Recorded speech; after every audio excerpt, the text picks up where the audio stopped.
मापड़ जी, जब कोई घटना होती है, जब नगर निगम जागता है, कोई गोडाउन में आग लग गई, कहीं फायर ब्रिगेड नहीं पहुंच पाई, अभी विपक्षी दल घरों घर जाकर जल क्रांति कर रहा है। उनका कहना है कि लोगों के घरों में गंदा पानी है। कांग्रेस ने नालियों में क्यों डाली पाइपलाइन? मैं हमारे विपक्ष के भाइयों से फिर यही आग्रह करता हूं, ऐसे वीडियो बनाने से, ऐसे कार्टून का काम करने से कुछ नहीं होता। बहुत भ्रष्टाचार हो गया है, जिसके कारण क्वालिटी खराब है। मैं ये तो नहीं कह सकता कि भ्रष्टाचार इस दुनिया में नहीं है। क्या सपने देखे आपने इस शहर के लिए? कैसे भी करके जबलपुर शहर में क्रिकेट का एक इंटरनेशनल स्टेडियम बनना चाहिए। नागरिकों को, महिलाओं को सुरक्षा देने के लिए आपने पूरे शहर में सीसीटीवी कैमरे लगाने की बात की थी, लेकिन चुनिंदा कॉलोनीज, चौराहों के अलावा अभी पूरा शहर बाकी है।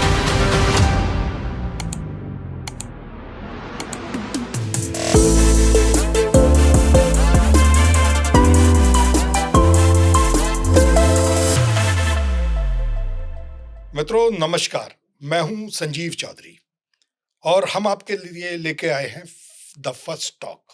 और इस फर्स्ट टॉक के फर्स्ट शो में हमारे साथ हैं जबलपुर के फर्स्ट सिटीजन, जिन्हें प्रथम नागरिक कहा जाता है, जबलपुर के महापौर जगत बहादुर सिंह नन्नू। एक ऐसा व्यक्तित्व जो सबसे घुला मिला है, जो सबके बीच में है, सुबह 6 बजे से रात 10 बजे तक काम करने के लिए, कर्मठता के लिए जाने जाने वाला एक सामाजिक, धार्मिक और एक सच्चरित्र व्यक्तित्व, जगत बहादुर सिंह नन्नू।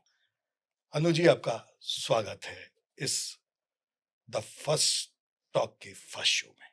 नमस्कार, बहुत बहुत नमस्कार। फर्स्ट टॉक के पूरी टीम को बहुत बहुत बधाई, ढेर सारी शुभकामनाएं। महापौर जी, आपके काम को तो लोग देख रहे हैं, हम ये जानना चाहते हैं कि ये जर्नी कैसे शुरू हुई, कैसे आप राजनीति में आए, कैसे आपने महापौर बनने का सपना देखा जो पहले ही देख लिया था और उसको पूरा किया। देखिए, मैं एक मिडिल क्लास फैमिली से, जो कि अपनी जीवन की फाइट पे उतार चढ़ाव पे थी, सुल्तानपुर से अयोध्या के पास से हमारा परिवार आया। उसके बाद यहाँ बहुत कुछ उन्होंने फाइट किया, फिर एक अच्छा समय देखा, फिर नीचे का समय देखा, ऐसे कई दौर देखे हम लोगों ने। उसके बाद अचानक 2004 में मैंने पार्षद का चुनाव लड़ा। मैं कोई पॉलिटिकल व्यक्ति था नहीं, और मैं कह सकता हूँ कि मैं एक सीधा साधा इंसान था, इसके अलावा कुछ भी नहीं था। तब तक स्थितियाँ लोअर मिडिल क्लास की हो गई थी, मिडिल क्लास से। और निश्चित तौर पे पार्षद का चुनाव लड़ा, पार्षद का चुनाव जीता। जीतने के बाद एक जो ललक हर समय होती थी कि लोगों के लिए कुछ काम कर सकें, वो जो भूख थी, वो भूख मिटना शुरू हुई। लोगों का काम करना शुरू किया, लोग आते थे, उनका काम करते थे। सुबह से लोअर टी शर्ट में अपना जीवन बिताया। मेरी वाइफ चुनाव लड़ी, उसके बाद वो जीती, लगातार ऐसा होता था। तभी जब मैं पार्षद बना, तब मेरे दिमाग में एक बात आई थी कि अगर सेवा करना है तो मुझे ऐसा लगता है कि अगर आप शहर के महापौर बन सकते हो, तो उससे ज़्यादा अच्छे तरीके से आप सेवा करने का कोई माध्यम नहीं है। निश्चित तौर पर राजनीति जिसके लिए माध्यम है, उसके लिए सेवा प्राथमिकता होती है। और मेरे लिए भी यही है कि राजनीति एक माध्यम है, क्योंकि आप इससे तेज गति से, कई गुना ताकत से आप लोगों के लिए काम कर पाते हो।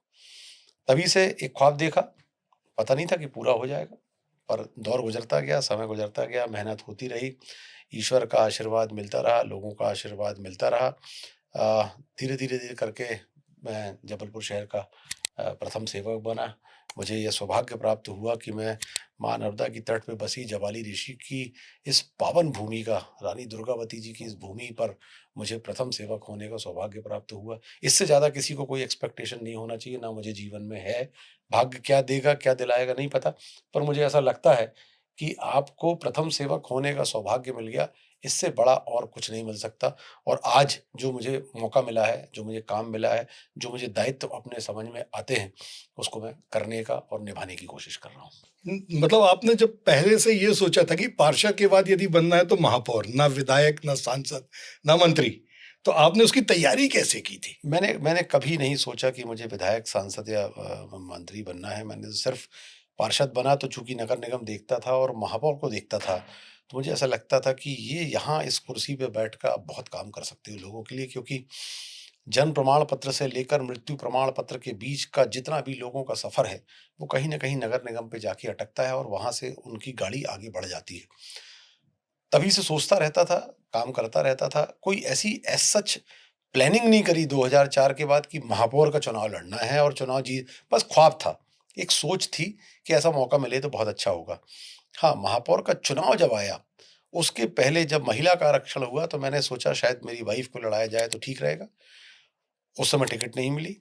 टिकट नहीं मिलने के बाद उन 5 वर्षों में ये ख़्याल आने लगा कि अगले बार अगर सीट जनरल होती है, तो लड़ना चाहिए। सामाजिक सेवाएँ चरम पर थीं, जो कुछ कर सकते थे लाइफ़ में, वो कर रहे थे। जो कुछ ईश्वर का दिया हुआ था, वो जबलपुर को वापस लौटाने का काम निरंतरता के साथ चल रहा था। और एक समय ऐसा आया कि लगा कि अब चुनाव लड़ना चाहिए, क्योंकि जो संदेश जाना चाहिए, जो एक मैसेज जाना चाहिए, वो मैसेज प्रॉपर है संस्कारधानी में। और मुझे ऐसा लगता था कि मैं चुनाव लड़ूँगा, तो मुझे बड़ा आशीर्वाद मिलेगा और मैं चुनाव जीत जाऊँगा, और वही हुआ। और फिर महापौर का चुनाव, उसके बाद फिर हम लोगों ने स्ट्रैटेजिकली बड़ा प्लानिंग के साथ और बहुत ज़्यादा कंसंट्रेट इस बात पे करके कि हम लोगों के काम करें, कोई हमारे पास से खाली हाथ वापस ना पहुँचे। जो हमारी क्षमता ईश्वर ने हमको दी है, वो पूरी क्षमता का इस्तेमाल करके लोगों को खाली हाथ वापस ना किया जाए। एक सबसे बड़ी स्ट्रैटेजी ये थी, और मुझे ऐसा लगता है ये स्ट्रैटेजी काम भी आई, और ईश्वर ने भी साथ दिया, और हमारे देवतुल्य नागरिकों ने मुझे ये सौभाग्य भी दिया कि मैं प्रथम सेवक यानी जबलपुर शहर का महापौर बन सकूँ। कोविड काल, मुझे याद है कोविड काल में जब लोगों के पास खाने की व्यवस्था नहीं थी, मजदूर आ रहे थे, बाहर के शहरों से लोग आ रहे थे, जब आप और आपकी समितियां लगातार अपने स्वास्थ्य की चिंता किए बिना कोविड में लोगों की सेवा कर रहे थे, उसका परिणाम भी आपको चुनाव में मिला है। तो कैसे आपने तैयारी की अपने लोगों को कि जब सब तरफ लोग घरों में घुसे, आप निकलें और लोगों की मदद करें? देखिए, जब ऐसा मौका आता है, ये शताब्दियों में आता है एक आध बार। जब कोविड आया तो मुझे ऐसा लगा कि हम लोग समाज सेवी कहलाते हैं, राजनीतिक कहलाते हैं। जब हमारे नाती-पोते होंगे और वो जब पूछेंगे कि आपके समय में कोविड आया था, इतनी मौतें हुई थी, इतना हाहाकार था, इतनी दहशत थी, तो आपने क्या किया? तो हम लोग क्या जवाब देंगे? 1-2 दिन उस सोच में लग गया, उसके बाद फिर ये तय किया कि सबको घर के अंदर रहने दो, हम लोग घर के बाहर रहेंगे। क्योंकि जब तक कुछ लोग घर के बाहर नहीं होंगे, तब तक ये लाखों की संख्या में जो लोग हैं, इनको कैसे आप वो सारी चीज़ें मुहैया करा पाओगे जो उनकी आवश्यकता बन गई थी। अस्पताल भी गए, जहाँ पर अंतिम संस्कार हो रहा था वहाँ भी गए, मेडिकल कॉलेजेस भी गए, ऑक्सीजन का इंतज़ाम भी करना था, लोगों को रोज़ भोजन की व्यवस्था भी कराना था। चिंता इस बात की नहीं करनी थी कि खुद को कोविड होगा कि नहीं होगा। कोविड हुआ, लेकिन वो ठीक भी हुआ। लेकिन निरंतरता के साथ रोज़ बाहर रहकर लोगों की सेवा करने का काम किया। कोई सोच नहीं थी कि इससे क्या फ़ायदा होगा, क्या नुकसान होगा। सिर्फ़ यही सोच थी कि अगर आप अपने आप को एक राजनीतिक व्यक्ति मानते हैं, राजनीतिक व्यक्ति हैं, समाज सेवक मानते हैं, समाज सेवा कर रहे हैं, तो ये वो दौर है जिस समय आपको अपना सर्वस्व न्यौछावर करना चाहिए और जबलपुर संस्कारधानी के लिए बाहर निकल कर लड़ाई लड़ना चाहिए।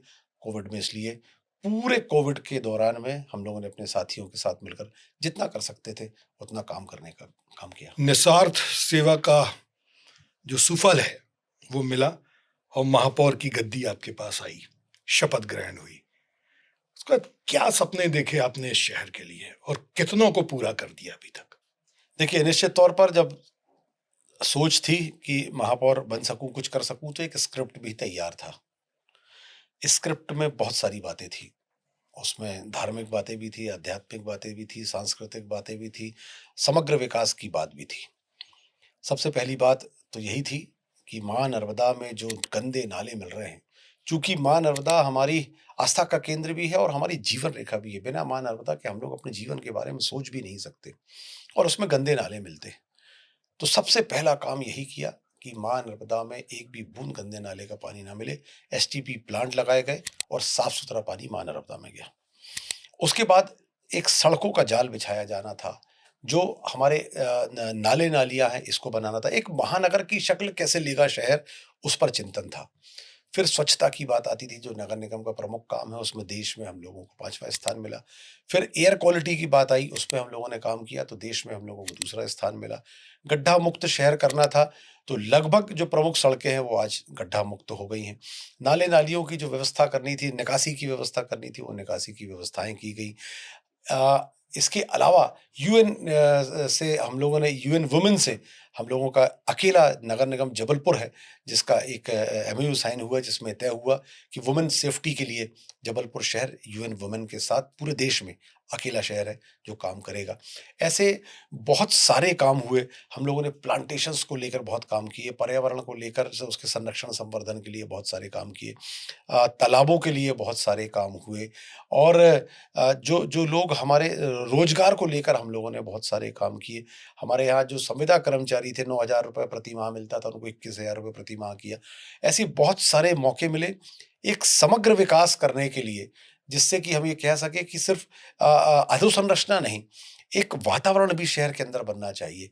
लोग सस्टेनेबल सिटीज़ को मानें और यहाँ आकर रहें। आपके पास स्वच्छ पानी है, आपके पास जल प्लावन की स्थिति नहीं है, लोगों के घरों में पानी अब नहीं घुसता, साफ पानी हमको पीने को मिलता है, साफ सड़कें मिलती हैं और सारा कुछ पास में है। डायमीटर शहर का बहुत बड़ा नहीं है, क्लाइमेटिक कंडीशन भी शहर की बहुत अच्छी है।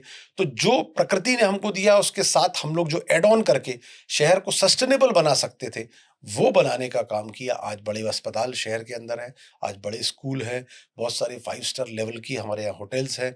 तो जबलपुर शहर में ही सारा वो कुछ आ गया है जो हमें दूसरे शहरों की ओर देखना पड़ता था। ये बड़ी ईर्ष्या होती थी कि भोपाल और इंदौर हम लोगों से बहुत आगे। आज हम कह सकते हैं कि हम लोग लगभग समकक्ष हैं और कुछ ही समय के बाद साल या 2 साल और लगेगा जब हम लोग इन शहरों से आगे बढ़ने लगेंगे। तो ये जबलपुर शहर का कमाल है, जबलपुर शहर के लोगों का कमाल है कि जबलपुर शहर आज एक महानगर की शक्ल ले चुका है। महापौर जी, मैं 5 वो प्रमुख कार्य जो आपने कर दिए हैं और 5 वो कार्य जो आप करने जा रहे हैं, उनके विषय में जानना चाहता हूँ। देखिए, मैंने आपको बताया महानर्मदा हमारी स्वच्छ साफ होना चाहिए। एक काम, बहुत बड़ा काम था वो काम हुआ। उसके अलावा 312 करोड़ रुपए की राशि से हर घर नर्मदा जल का काम हम लोगों ने चालू किया। 30% काम हो गया। 1 साल के अंदर हम लोग हर घर में माँ नर्मदा का जल पहुँचाएँगे। सीवरेज का काम जो ठीक नहीं चल रहा था, उसको ठीक किया और 755 करोड़ के एक नए काम की शुरुआत हम लोग करने जा रहे हैं, जिससे कि सीवर सिस्टम जब तक पूरा शहर का ठीक नहीं होगा, तब तक सारे सिस्टम ठीक नहीं हो पाते। वो काम भी बहुत जल्द होगा। हम लोगों ने मैंने आपको बताया कि स्वच्छता के मामले में 5वां स्थान प्राप्त किया, एयर क्वालिटी के मामले में पूरे देश में दूसरा स्थान प्राप्त किया। इंफ्रास्ट्रक्चर के मामले में हम लोगों ने बहुत सारा काम किया। लगभग 600 करोड़ रुपए की हम लोगों ने सड़कें और नालियाँ और नाले हम लोगों ने डेवलप किए। 150 से ज़्यादा हम लोगों ने गार्डन शहर के अंदर लगभग 85 करोड़ रुपए की राशि से हम लोगों ने डेवलप किए। ऐसे बहुत सारे महत्वपूर्ण कार्य एक 3 वर्ष की समय में हम लोगों को करने का सौभाग्य मिला। कुछ जो समय बाकी है, उसमें एक ख्वाब है कि कैसे भी करके जबलपुर शहर में क्रिकेट का एक इंटरनेशनल स्टेडियम बनना चाहिए। वो हम लोग बनाने का प्रयास कर रहे हैं। एक हम लोग सिटीज़ 2 के अंतर्गत 200 करोड़ रुपए की राशि से बायोगैस प्लांट, सीएनजी प्लांट हम लोग लगाना चाहते हैं। जो हमारे यहाँ पहले एक बड़ा प्लांट है, उसको हम लोगों ने दुरुस्त किया। 30 करोड़ रुपए की राशि लगाकर आज पूरा कचरा शहर का इलेक्ट्रिसिटी में कन्वर्ट होता है। ये जबलपुर शहर का बहुत बड़ा सौभाग्य है। पूरे देश में 2 प्लांट हैं जो कचरे से इलेक्ट्रिसिटी बनाते हैं, वो जबलपुर शहर में होता है। अभी 30 करोड़ रुपए लगाकर हम लोगों ने अब 900 टन कचरा रोज वहां कंज्यूम हो सकता है। जबलपुर में सिर्फ 500 टन कचरा निकलता है। 900 टन कचरा रोज कंज्यूम हो सकता है और 4 करोड़ रुपए की बिजली प्रति माह वहाँ पे प्रोड्यूस होती है। एक बहुत बड़ा काम ये भी जबलपुर शहर में हुआ है। इंटरनेशनल स्टेडियम बन जाए, सिटीज़ टू बायोगैस सीएनजी का हमारा प्लांट लग जाए। हम लोग पेट्रोल और उससे बाहर निकलना चाहते हैं, डीजल मुक्त होना चाहते हैं, हम लोग सीएनजी पे कन्वर्ट होना चाहते हैं, हम लोग इलेक्ट्रिकल व्हीकल पे कन्वर्ट होना चाहते हैं। तो हम लोग उसके लिए भी प्रयास कर रहे हैं और ये हमारे काम पूरे हो जाएँ कि हर घर में माँ नर्मदा का जल जो 1.25 लाख घरों में नहीं पहुँचता, जब मैं महापौर बना तब 1.5 लाख घरों में नहीं पहुँचता, 1,60,000 घरों में नहीं पहुँचता था, अभी भी 1.25 लाख घरों में नहीं पहुँचता है। वो 1 साल के अंदर पहुँच जाएगा। तो हर घर में माँ नर्मदा का जल पहुँच जाए, सीवर लाइन का प्रॉपर काम पूरे शहर के अंदर हो जाए। यही नगर निगम के काम होते हैं और यही कुछ सोच है कि ये शहर में अगर ये काम हो जाते हैं, बहुत अच्छे हम लोग डेली नीड्स के आउटलेट जो है वो चालू करने वाले हैं। हम लोग सोलर से इलेक्ट्रिसिटी अपनी नगर निगम की चलाना चाहते हैं। वो सारी चीज़ें प्रोसीडिंग में हैं और मुझे लगता है कि आने वाले 2 वर्ष जो बाकी हैं, इन सब में ये काम हमारा पूरा होगा। जो नगर निगम का इस बार बजट था, वो 1800 करोड़ रुपए का था। टैक्स कलेक्शन नहीं है, हम पूरी तरह से केंद्र और राज्य सरकार के ऊपर डिपेंडेंट है। तो नगर निगम की आय बढ़ाने के लिए क्या विचार किया है आपने? अभी जो हमारे पूर्व महापौर थे, उन्होंने नगर निगम की आय बढ़ाने के लिए दुकानें बनवाई थी, मार्केट्स बनवाए थे। उनका किराया इतना कम हो गया कि अब उसका कोई बहुत मायने नहीं रखा। हमारी नगर निगम को स्वावलंबी बनाने के लिए क्या प्लान कर रहे हैं आप, ताकि हमें राज्य सरकार और स्टेट सरकार से जो मिले वो एडिशन हो, पर हमारा काम हमारी आय से चल जाए? देखिए, मध्य प्रदेश सरकार जो है, हमारे यशस्वी मुख्यमंत्री जी ये तय कर चुके हैं कि हमें अपनी नगरीय निकायों को आत्मनिर्भर बनाना है। उसको आत्मनिर्भर बनाने के लिए हम लोग बहुत सारे काम कर रहे हैं। हमें टैक्स का अपना कलेक्शन बढ़ाना है। हमने जीआईएस और एमआईएस कराया हुआ है। हम लोग उसकी मैपिंग कर रहे हैं। मैपिंग करके हम अपने टैक्स का जो कलेक्शन है उसको बढ़ा रहे हैं। बहुत सारे ऐसे मामले हैं जो टैक्स हमारा कलेक्शन नहीं आता है। वो राशि सैकड़ों करोड़ रुपए में, अरबों रुपए में है। उस राशि को लोगों के साथ बैठकर चर्चा करके, डिस्कशन करके, या अगर मामले कोर्ट में लंबित हैं तो वहाँ से क्लियर करके हम लोग अपनी आय को बढ़ाने का काम कर रहे हैं। जो शहर में दुकानें बनाने का काम था वो अपनी जगह ठीक है, परंतु जो इन्वेस्टमेंट होता है उसके अपेक्षाकृत हमको वर्ष का 3 से 4% रेंट सिर्फ आता है। तो वो बहुत अच्छा प्रॉफिटेबल नहीं होता, उससे आत्मनिर्भरता नहीं लाई जा सकती। हम लोग आगे चलकर बहुत सारी ऐसी चीज़ें कर रहे हैं। जो हमारे गार्डन हैं उनके मेंटेनेंस हम लोग सोसाइटी को देने वाले हैं। हमारे जो बड़े गार्डन्स हैं उसमें उससे हम लोगों को इनकम चालू हुई है। हम लोग जो जितने भी बाजार वसूली है हमारी, हमारे जो कमर्शियल टैक्सेस हैं, वो जो रिकवरीज प्रॉपर नहीं हो रही थी, उनको हम लोगों ने प्रॉपर लाने की कोशिश की। हाँ, हम लोगों ने ये ज़रूर किया कि 3 साल में किसी प्रकार का टैक्स नहीं बढ़ाया और किसी प्रकार का कर्ज भी नहीं लिया।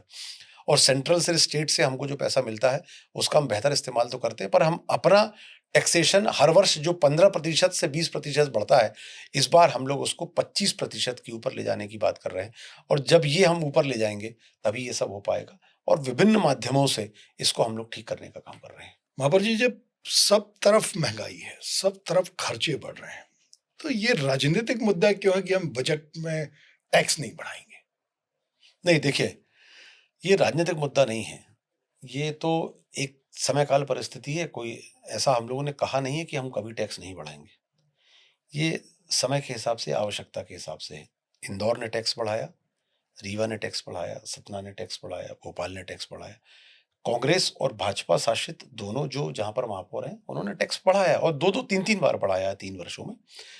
जरूरत पड़ेगी तो हम लोग भी टैक्स बढ़ाएंगे, लेकिन कब बढ़ाना है, कैसा बढ़ाना है, आत्मनिर्भरता के कारण ऐसा ना हो कि हम जरूरतमंद लोगों के ऊपर किसी प्रकार का कोई वैसा टैक्स डाल दें जो उनके लिए दुखदाई हो जाए। तो किनके ऊपर टैक्स कितना डाला जाना चाहिए, जो दे सकते हो उस तरीके से उसको प्लान करके प्रॉपर, और उसको टैक्स में अगर बढ़ाने की बात आएगी, प्रपोजल हम लोगों के पास अगर आएगा, तो उस पर भी हम लोग विचार निश्चित तौर पर करेंगे। जबलपुर की एक बहुत बड़ी समस्या है यातायात की।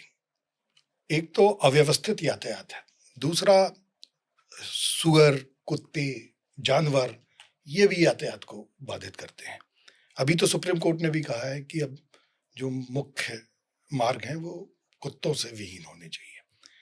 जबलपुर नगर निगम ने जो नसबंदी की थी कुत्तों की, वो भी कई समय से बंद है।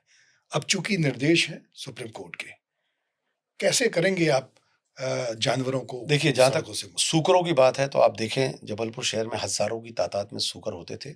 आज नहीं हैं, बीच में बहुत समय तक बिल्कुल नहीं थे। आज होंगे तो सैकड़ा, 2 सैकड़ा पूरे शहर में होंगे, जिसके लिए भी हम लोग देख रहे हैं कि उनको कैसे, किस तरीके से शहर के बाहर किया जाए। जहाँ तक बात हमारे डॉग्स की और बिच की है, तो मैं आपको बता दूँ कि सुप्रीम कोर्ट ने अभी जो आदेश दिया है, उसकी हम लोगों ने लॉ डिपार्टमेंट को दे के रखा हुआ है कि इसकी प्रॉपर स्टडी करके जो आउटकम है वो बताएँ। हम लोग बड़े स्तर पर, हमारा 80% काम हो गया है। हम लोग लगभग 100 से ज़्यादा नसबंदी, स्टरलाइज़ेशन रोज़ करने की स्थिति में आने वाले हैं, जो आने वाले 3 माह के अंदर वो हो जाएगा। स्टरलाइज़ेशन ही सबसे बड़ा तरीका, और हमारा जो देश का कानून कहता है, नगर निगम सिर्फ़ 2 चीज़ कर सकती है। एक, हम मौके पर जाकर वैक्सीनेशन कर सकते हैं। दूसरा, हम उनको ले जाकर स्टरलाइज़ कर सकते हैं, यानी उनका बधियाकरण कर सकते हैं, और उनको वापस उसी स्थान पर छोड़ना होता है। ऐसा हमारे कानून में लिखा है, क्योंकि एक गली का डॉग जो है, वो दूसरी गली में भी नहीं जाता है। तो हमारे लिए एक बड़ी परेशानी है कि हमको कानून में सिर्फ 2 प्रावधान हैं। अभी जो सुप्रीम कोर्ट ने कहा है उसको हम लोग और ऐड ऑन करेंगे और उसके हिसाब से इनको ठीक करने का काम करेंगे। महापौर जी, जबलपुर में अवैध कॉलोनियों का, अवैध मकानों का, ऐसे जगह जो रेसिडेंशियल है, वहां पर दुकानें खुल गई हैं, मार्ट खुल गए हैं, गोदाम खुल गई हैं। इस पर कैसे रोक लगाएंगे और क्या योजना है आपकी कि रेसिडेंशियल स्थान रेसिडेंशियल रहे और मार्केट प्लेस रहे? निश्चित तौर पे ये एक बड़ी अव्यवस्था सारे शहरों में देखने को मिलती है, जो अवैध कॉलोनी कटती है। जब पहली मीटिंग हमारी भोपाल में हमारे माननीय मंत्री जी के साथ और हमारे जो डिपार्टमेंट के पीएस और एसीएस है उनके साथ जब बैठक हुई थी, मेरा पहला मुद्दा जो था वो यही था कि हमें अवैध कॉलोनी पर एफआईआर के साथ-साथ हमें जेल का प्रावधान लाना पड़ेगा और बड़ी पेनल्टीज़ हमको इस पे लगाना पड़ेगी। जब तक हम ये नहीं रोकेंगे, हमारे शहर की व्यवस्था ठीक नहीं हो सकती, क्योंकि बिना किसी इंफ्रास्ट्रक्चर के, बिना पानी के, बिना नाली के, बिना लाइट के, बिना सड़कों के कॉलोनी सस्ते में काट कर हमारे जो सीधे-साधे लोग होते हैं उनको वो बेच दिया जाता है। वो जानकार नहीं होते हैं, क्योंकि उन्हें कानून का ज्ञान नहीं होता है कि क्या-क्या कागज़ होना चाहिए। फिर वहाँ उसको कमर्शियल भी कर दिया जाता है। इसको रोकने का हम लोगों ने काम किया और आपको बता दें 284 हम लोगों ने अवैध कॉलोनियों को चिन्हित किया। उसमें से 100 के आसपास को हम लोगों ने अभी वैधीकरण कर दिया है, जिसका डेवलपमेंट भी कर दिया है। बाकी जैसे-जैसे लोग उसको वैधीकरण अपनी कराते जा रहे हैं कॉलोनी, हम लोग कर रहे हैं। आगे आपको इस बात का विश्वास दिला सकता हूँ कि अवैध कॉलोनी कटना बंद हो गई हैं और हम लोगों को जैसे ही पता लगता है, हम लोग तत्काल उस पर कार्रवाई करते हैं और मेरी जानकारी के हिसाब से सरकार भी बहुत जल्द कठोर कानून इसके खिलाफ लाने वाली है। जिस दिन ये कठोर कानून आएगा, निश्चित तौर पर यह व्यवस्था अभी तो बंद है, आगे परमानेंट ये अवैध वाली जो व्यवस्था है, ये बंद हो जाएगी। महापौर जी, जब कोई घटना होती है, जब नगर निगम जागता है, कोई गोडाउन में आग लग गई, कहीं फायर ब्रिगेड नहीं पहुंच पाई, तब जागता है। ये घटना ना हो, इसके लिए जो रहवासी क्षेत्र है, वहां पर मार्केट और गोडाउन को बचाने के लिए, रोकने के लिए क्या कर रहे हैं आप? बड़ी पुरानी बसाहट है, 100-100 वर्ष पुरानी, 150-150 वर्ष पुरानी बसाहट है। कानून हर कुछ 2-5 साल के अंदर बदल जाते हैं। पार्किंग की रिक्वायरमेंट बदल जाती है, रोड्स की चौड़ाई बढ़ जाती है, मास्टर प्लान चेंज हो जाता है। बहुत सारे बदलाव एक अंतराल में आते हैं। जब हम ये कहते हैं कि हम यहाँ से ये सारी चीज़ें अलग कर देंगे तो प्रैक्टिकली ये पॉसिबल नहीं है। जब हम लोग जाकर ये कहते हैं कि ये पुरानी 100 वर्ष पुरानी बसाहट है, यहाँ पर रेसिडेंशियल होना चाहिए था और यहाँ पर लगातार दुकानें बनी हुई और पार्किंग भी नहीं है। तो हम अगर इस तरीके से अगर कार्रवाई करने जाएँ, तो ये संख्या हज़ारों में होगी। तो ये कैसे किया जाएगा, इस पर सरकार प्लान बना रही है। हमको किन क्षेत्रों को व्यवस्थित करना है और किन क्षेत्रों को हमको ठीक करना है। इसका एक सॉल्यूशन जो मुझे समझ में आता है, वो ये है कि हमें अपने डायमीटर का विस्तार करना होगा। हमें अपने शहर का विस्तार करना होगा। जैसी नई दिल्ली बसी है, जैसे नया इंदौर बसा है, नया भोपाल बसा है, नई मुंबई बसी है। सभी को इसी तरीके से एक नए शहर को बसाने का काम करना पड़ेगा, तभी जाकर इन समस्याओं का समाधान, क्योंकि हम अगर जब अपनी ज़मीन का विस्तार करेंगे और नई प्लानिंग के साथ, नए कानून व्यवस्था के साथ हम प्लैन्ड सिटी को जब बनाएँगे, तो वो अव्यवस्थाएँ जो हमको पुराने शहर में देखने मिल रही है, वो आगे देखने नहीं मिलेगी। ऐसे बहुत सारे एरिये हर शहर में हैं, जहाँ पर आप उसको ठीक करने की स्थिति में नहीं होते हैं, क्योंकि वो 100 वर्ष पुरानी बसाहट है और संभव नहीं है कि आप हज़ारों-हज़ारों बिल्डिंग्स पर कार्रवाइयाँ कर सकें। नए नए जबलपुर को बसाने की आवश्यकता है, जिस पर तेज़ी से काम चल रहा है। महापौर जी, सैटेलाइट सिटी की बात बड़े दिनों से चलती है कि बड़ा प्लान्ड होगा। अब रिंग रोड बन गई, वहाँ बहुत सारी जगह है, कॉलोनियाँ हैं। अगर नगर निगम खुद काम नहीं करेगा, तो ये फिर अवैध कॉलोनाइज़र फिर आएँगे, फिर प्लॉटिंग कर देंगे और फिर एक नई अवैध बस्तियाँ होंगी। तो क्यों नहीं नगर निगम एक प्लान्ड सिटी की प्लान करके ठेकेदारों को बुलाता है, कॉलोनाइज़र्स को बुलाता है, पब्लिक को बुलाए और एक बहुत नया शहर जबलपुर को दे। देखिए, अ, नगर निगम की जो रचना हुई थी, वो हमारी भौतिक आवश्यकताओं को पूरी करने के लिए हुई थी। आप एक्ट भी पढ़ेंगे तो आपको ये समझ में आएगा कि हमारी जो बेसिक नीड्स हैं, हमारी जो भौतिक आवश्यकताएँ हैं, उनको पूरा करना नगर निगम का काम है।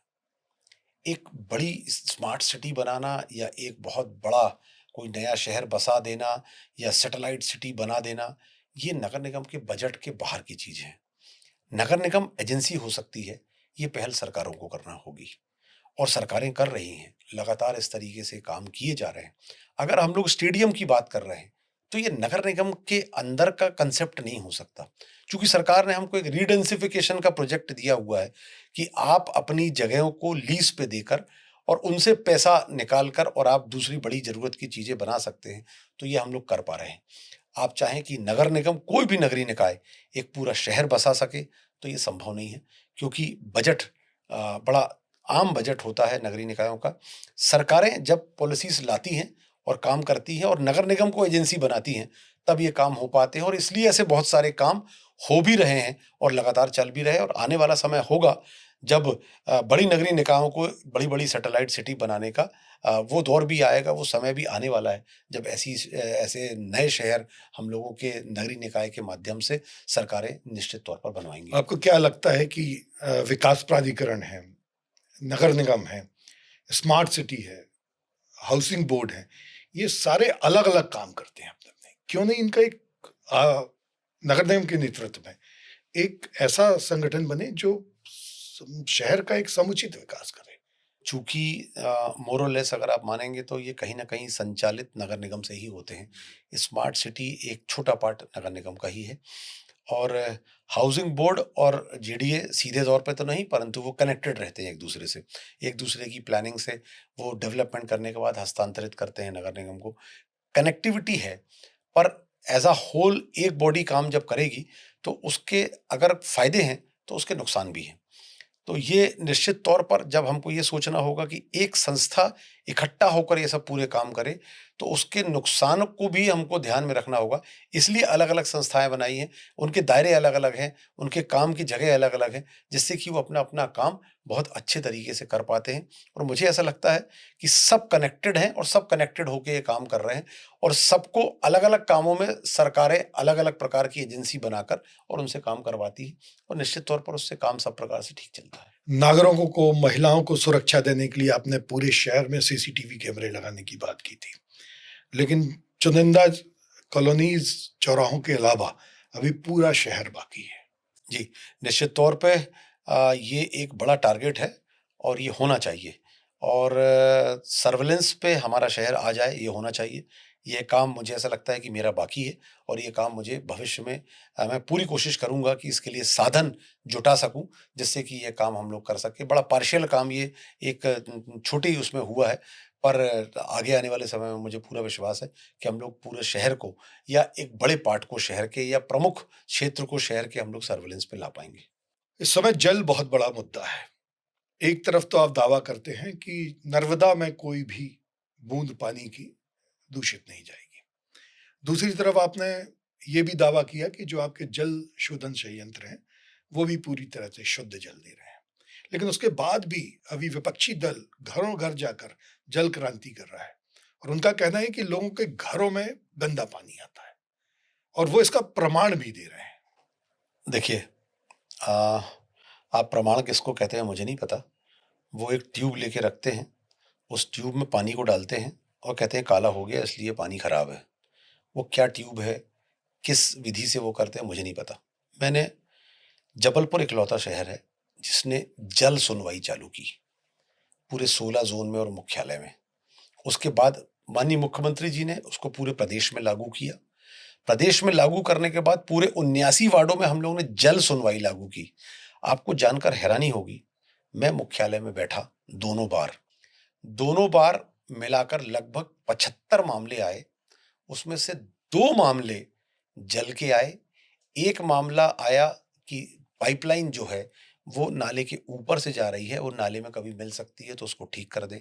एक आया कि रोड के सेंटर से एक पानी का लीकेज है, उसको सुधार दें, ऐसा ना हो कि उसमें गंदा पानी मिल के गंदा पानी आए। मेरे पास सीधे तौर पर 75 शिकायतों में 2 शिकायतें जल की थी। हम लोग अभी तक 550 सैंपल रैंडमली बस्तियों से लेकर सब जगह के ले चुके हैं, हमारे प्लांट में रोज लिया जाता है, हमारे एसटीपी के प्लांट्स जो नालों पर लगे हैं उनमें भी लिया जाता है और सारे के सारे सैंपल्स हमारे ठीक आ रहे हैं। जहां भी हमको गंदे पानी की शिकायत आती है, हम लोग 2 घंटे से लेकर 24 घंटे के अंदर उसका निराकरण कर रहे हैं। कितना भी पैसा लगे, साधन की कोई कमी नहीं है। मैं हमारे विपक्ष के भाइयों से फिर यही आग्रह करता हूं, ऐसे वीडियो बनाने से, ऐसे कार्टून कार्टून का काम करने से कुछ नहीं होता। आपसे आग्रह है कि जब आपको बोला है कि नगर निगम के कर्मचारियों को बुलाइए, अधिकारियों को बुलाइए, मुझे बुलाइए। आप जहाँ पानी ले रहे हैं सैंपल लीजिए, आप अपने दस्तखत से उसको सील करिए और सही लैब में पहुँचाइए और गड़बड़ आएगा तो हम तुरंत ठीक करेंगे। तो आप कहीं भी और जो पाइपलाइन आप दिखाते हो कि ये नाली में से जा रही है, आप इस बात को समझिए, ये 50 साल पुरानी है, 60 साल पुरानी है, 30 साल पुरानी है, 40 साल, तब सरकारें किसकी थी? अब ये बात पॉलिटिकल हो जाएगी कि मैं ये कहूंगा कि उस समय कांग्रेस की सरकार थी और कांग्रेस विपक्ष में और कांग्रेस हल्ला करता है, कांग्रेस ने नालियों में क्यों डाली पाइपलाइन? हमारे 5 साल में और 10 साल में 15 साल में तो नहीं डाली। लेकिन फिर भी मैं उसको पॉलिटिकली उस पर बात नहीं करना चाहता। मैं बात चूंकि जल की है और सबसे महत्वपूर्ण हमारे जीवन का चीज है, तो मैं ये चाहता हूं कि अगर आपको कहीं भी शिकायत मिलती है, हमने आम नागरिकों से बोला, एलानिया बोला कि आइए और हमें तकलीफ बताइए, हम तत्काल उसको निराकरण करेंगे। अगर हम लोगों को अभी तक 59 शिकायतें मिली हैं, तो हम लोगों ने 59 का निराकरण, कल तक का डेटा आपको दे रहा हूँ, 59 के 59 पानी का निराकरण किया है। दूषित पानी आ सकता है, निश्चित आ सकता है, उसमें कहीं कोई दो राय नहीं है, क्योंकि पुरानी पाइपलाइनें जो हैं वो नालियों के अंदर से गई हैं, इसमें भी कोई दो राय नहीं है। अमृत 1 का काम हुआ, अमृत 2 का काम हो रहा है, कहीं प्रपोज्ड नहीं है। और पानी की पाइपलाइन में एक परेशानी और समझ लीजिए, अगर उस पाइपलाइन ऐसी जा रही है, उसको आपने ऐसा उठा के और ऐसा ऊपर डाल के और ऐसा कर दिया, तो पानी आपके यहाँ नहीं आएगा। पुरानी व्यवस्था में जो पाइपलाइन डली हैं, वो परेशानी का सबब हैं। हम लोगों ने अमृत 1 में बहुत कुछ सुधारा है। 20 करोड़ की राशि से हम लोगों ने नाले और नालियों के अंदर की जो पाइपलाइनें हैं, उनको सुधारी है। आने वाले समय में अमृत 2 कंप्लीशन के बाद 80% ये पाइपलाइन सुधर जाएँगी। उसके बाद मुझे लगता है 5 से 10 वर्ष और लगेंगे। ये जो पिछले 50 वर्षों की पाइपलाइनें नालियों में हैं, उसको सुधार करने के लिए प्रैक्टिकली भी हमको बातों को सोचना होगा कि ये रातों-रात संभव नहीं है कि सारी 50 वर्षों में जो पाइपलाइनें आपने डाली हैं, उसको हम 1 दिन में, 10 दिन में, 1 साल में ठीक कर दें। ठीक होंगी, लेकिन जहाँ भी लीकेज होगा, जहाँ भी अगर किसी हम लोग ने उसके लिए रोबोट भी बुलवा लिए हैं, उसके लिए कैमरेज़ भी बुलवा लिए हैं। डिजिटली हम लोग तकनीक का इस्तेमाल कर रहे हैं और लीकेज ढूंढना हम लोगों ने चालू कर दिया है। हम लोग पीछे भगने का काम नहीं करते हैं, हम लोग सामने खड़े होकर 20-20 मैच खेलने का काम करते हैं, 5 डे का काम नहीं है। 20-20 खेलेंगे, आम नागरिकों के लिए अपना सर्वस्व न्यौछावर करने के लिए तैयार रहेंगे और ऐसे गलत वीडियो बनाने वालों को आम नागरिक खुद ही उनको सबक सिखाएगी। महापौर जी, आप भी जनता के लिए हैं। विपक्ष कहता है कि वो जनता के लिए खड़ा है। क्रीज में दोनों तरफ दो लोग खड़े हैं। ऐसा क्यों नहीं करते कि एक बार पहले होता था, पहले शिवनाथ साहू महापौर थे, विश्वनाथ दुबे महापौर थे, ये विपक्षी दलों के साथ बैठक करते थे जल के मुद्दे पे या आगामी बजट को लेके। आप समन्वय बैठक क्यों नहीं करते? सदन पे आरोप प्रत्यारोप लगते हैं, लोग मजे लेते हैं, हल चिल्लाहट होती है, धरना होता है, उसके पहले समन्वय बैठक क्यों नहीं करते? अभी जल के मुद्दे पे आप भी तैयार हैं सब करने के लिए, वो कराने के लिए, तो क्यों ना समन्वय बैठक करके एक साथ एक मुद्दे पर एक साथ काम शुरू किया जाए। आप समन्वय बैठक की बात कर रहे हैं, आप तो ये सोचिए कि हमारे जो नेता प्रतिपक्ष हैं, मैंने उनको कहा कि एक ज़ोन में आप बैठिए और आप आमंत्रित करिए सारी परेशानियाँ, जिस जिस वार्ड के आप पार्षद हैं, उस ज़ोन में। तो नेता प्रतिपक्ष वहाँ बैठे, हमारे कांग्रेस के सारे पार्षद साथी बैठे, कांग्रेस के लोग बैठे, उन्होंने आमंत्रित की वहाँ पर समस्याएँ। अगर क्या वहाँ पर कोई समस्या आई उनके पास? नहीं आई। अगर आई लीकेज की, तो क्या ठीक नहीं हुई? सबसे समन्वय चल रहा है, सबसे बात चल रही है। हमारे कांग्रेस के पार्षद साथी रात को 12 बजे हमारे भोंगा द्वार में एक प्लांट पे जाते हैं और वहाँ औचक निरीक्षण करते हैं। औचक निरीक्षण करने के बाद कमिश्नर साहब को फ़ोन लगा के बोलते हैं कि कमिश्नर साहब, इतना खूबसूरत पानी तो मैंने हैदराबाद का प्लांट भी देख के आया हूँ, उड़ीसा का भी देख के आया हूँ। वहाँ भी ऐसा पानी नहीं है, जितना साफ-सुथरा, जितने अच्छे से यहाँ कर्मचारी काम कर रहे हैं, इतना अच्छा पानी आ रहा है। तो वो स्थितियाँ भी हैं। हम लोग सदन सदन की बैठक क्या होती है? सदन की बैठक यही होती है कि आप हमें बताएँ कि क्या समस्या है और उसको हम लोग कैसे ठीक करें? वहाँ यही तो चर्चा होती है। पर चर्चा का निराकरण इसलिए नहीं होता है क्योंकि आप टू द पॉइंट मुद्दे पे आकर उस चीज को ठीक नहीं करना चाहते हो। आप उसका इशू बनाकर उसको पॉलिटिकली ड्राइव करना चाहते हो। जब तक आप चीजों को पॉलिटिकली ड्राइव करोगे, जब तक समस्या का समाधान की ओर ले जाने का काम नहीं करोगे, जैसे हम लोग सादर आमंत्रित कर रहे हैं कि हम समस्या को सुनने तैयार हैं, हम समस्या को झेलने तैयार हैं, समस्या को ठीक करने तैयार हैं। ऐसी आप अपनी सोच बनाइए। एक पार्षद साथी सैंपल लेके आए, माननीय विधायक जी के साथ आयुक्त महोदय के पास पहुंचे। उन्होंने सैंपल दिया, गंदा पानी है। तत्काल पूरे अधिकारियों को वहां भेजा गया उन पार्षद साथी के साथ। वहां जब देखा गया तो पानी साफ आया। उस पे क्या टिप्पणी की जाए अब कि आप पानी कहीं और से लाते हो, गलत जगह का पानी लाते हो, गलत पानी दिखाते हो, नाले का पानी आप भर रहे हो, उसका सैंपल टेस्टिंग करा रहे हो। इस तरीके से नकारात्मक रवैये से आप एक भय का वातावरण अपने शहर के नागरिकों के बीच में पैदा करने की कोशिश करते हो। ऐसा मत करिए। आइए मिलकर, ये नागरिक जो हैं, ये हमारे देवतुल्य हैं, देवी तुल्य हैं। इनकी सेवा के लिए हमको यहाँ बिठाया गया है। हम सब मिलकर इनकी सेवा करें और सही निष्कर्ष निकालकर सही काम करने का काम करें हम लोग। एक और विपक्षी दल आपके ऊपर लगातार आरोप लगा रहा है कि बहुत भ्रष्टाचार हो गया है जिसके कारण क्वालिटी खराब है। यहाँ तक कि एक रात सड़क बनती है, आप दूसरे दिन खुद देखने जाते हैं और फिर उसके ऊपर लेयर लगवाते हैं। क्या कारण है? इस पे रोक क्यों नहीं लग रही? एक बड़ा सामान्य सा शब्द है भ्रष्टाचार। अधिकारियों के ऊपर बड़ा सामान्य तौर पे लगाया जाता है। मैं ये तो नहीं कह सकता कि भ्रष्टाचार इस दुनिया में नहीं है या जबलपुर में नहीं है, होता होगा। पर मुझे अपने 3 साल, साढ़े 3 साल के कार्यकाल में यही देखने को मिला है कि क्वालिटी बहुत बेहतर हुई है और जहाँ कमी दिखी है, आज सड़क डली, रात को पानी गिर गया।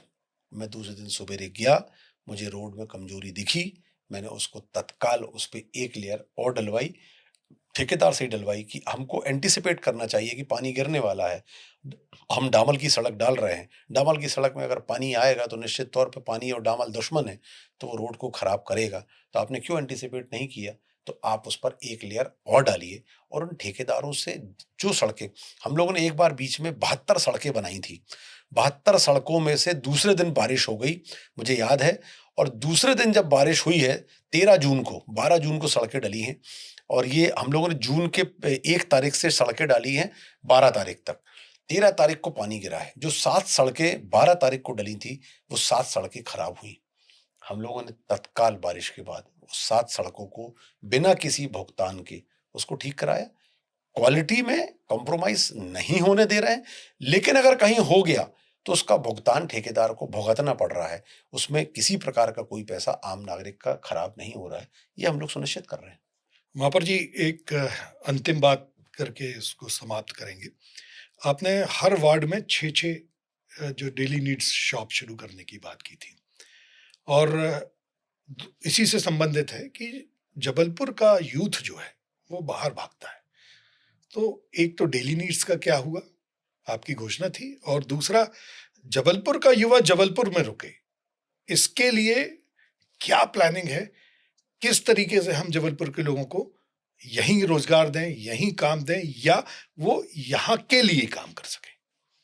देखिए, एक ये बड़ा बड़ा इशू है कि हमारा युवा शहर में ही रुके और बाहर न जाए।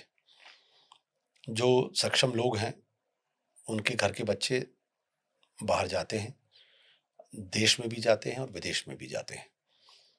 लोकल इंफ्रास्ट्रक्चर जबलपुर शहर का उस स्तर पे आने पे अभी भी मुझे ऐसा लगता है 5 से 10 साल लगेंगे कि जब हमारा युवा यहाँ से जाना बंद कर देगा। पिछले 20 साल पहले और अब के अंतराल में बहुत अंतर आया है। पहले कुछ भी नहीं था, अब अच्छे हॉस्पिटल्स हैं, मैंने आपको बताया, अच्छे होटल्स हैं यहाँ पर, रोजगार के साधन हो गए हैं, बहुत अच्छे स्कूल्स हो गए हैं, बहुत अच्छे कॉलेजेस हो गए हैं, जिसके कारण बच्चों को, अगर पहले 100 बच्चे बाहर अगर जाते थे, तो आज 20 से 30 बच्चे बाहर जाते हैं, बाकी बच्चे यहीं पर अपना रास्ता निकाल ले रहे हैं। दूसरी बात, जो आपने डेली नीड्स की बात कही, डेली नीड्स के हम लोग 500 आउटलेट शहर में खोलने जा रहे हैं और उसकी टेंडर प्रक्रिया हो गई, उसका डिज़ाइन फाइनल हो गया, सब कुछ फाइनल हो चुका है। मुझे ऐसा लगता है कि 3 माह के अंदर ये रखना शुरू हो जाएँगे, 6 माह के अंदर बहुत खूबसूरत 500 आउटलेट जिससे 1000 रोज़गार का सृजन होगा, वो हमारे जबलपुर शहर में चालू हो जाएँगे। अब फर्स्ट टॉक के फर्स्ट शो में अंतिम में आप नागरिकों को, हमारे यूथ को क्या संदेश देना चाहते हैं? सबसे पहले तो गर्व करिए इस बात पे कि आप भारत देश में पैदा हुए। दूसरा, और भी गौरवान्वित होइए कि माँ नर्मदा के तट पे बसी जवाली ऋषि रानी दुर्गावती की भूमि पर आपको जन्म लेने और कर्म करने का मौका मिला है। खूब आगे बढ़िए, हमारे युवा खूब तरक्की करें, खूब आगे बढ़े, दुनिया के किसी भी कोने में जाएँ, जबलपुर शहर का नाम रोशन करें। लेकिन बड़ों ने कहा है, हवा में उड़ें, जड़ों को नहीं छोड़ें।